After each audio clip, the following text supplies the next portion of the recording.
Né depuis 2014, le partenariat entre le groupe Serco et l'école polytechnique Ningbo de la Chine est en marche. En témoigne l'organisation de cette formation des enseignants et étudiants des écoles Serco sur les objets connectés.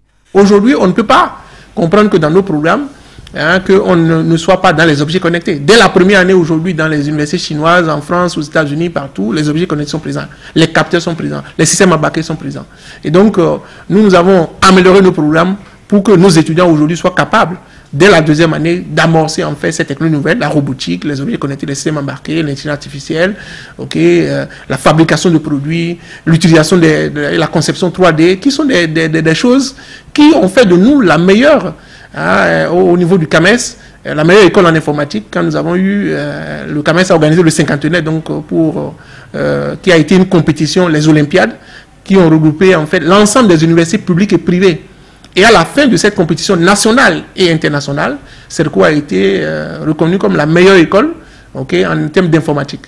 Les artistes et les paysans sont associés à cette formation. Les étudiants et les enseignants, eux, sont venus des écoles Serco de la Côte d'Ivoire et du Burkina Faso pour se joindre à leurs camarades du Bénin. Cette formation va aboutir à la mise en place des projets à réaliser. Ces projets-là peuvent toucher, par exemple, l'agriculture, peuvent toucher l'art. Donc on peut avoir, par exemple, des tableaux qui communiquent. Nous pouvons avoir, par exemple, des épouvantails ou bien des trucs et outils qui permettent de détecter la présence d'un rongeur et agir efficacement. Nous avons plusieurs déclinaisons. Et donc l'approche qui est utilisée ici, c'est le socio-constructivisme.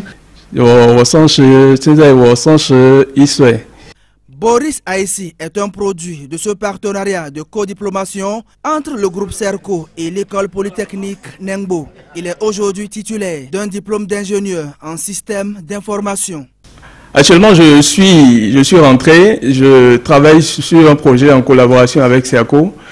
Et je pense qu'après, une fois le projet abouti, quand même, je compte repartir et continuer à travailler pour Serco, toujours dans le cadre de la collaboration entre Serco et Ningbo Polytechnique.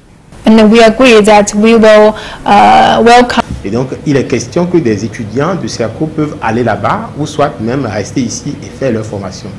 Et il faut reconnaître également que dans le cadre de ce partenariat, des enseignants de Serco ont été en Chine et ont eu à assister plusieurs professeurs, toujours dans le cadre de la formation. C'est une bonne coopération entre l'école polytechnique de Ningbo et Serco, parce que nous sommes là maintenant avec deux professeurs pour pouvoir encore former une fois encore les enseignants, les artistes et les étudiants aux objets connectés.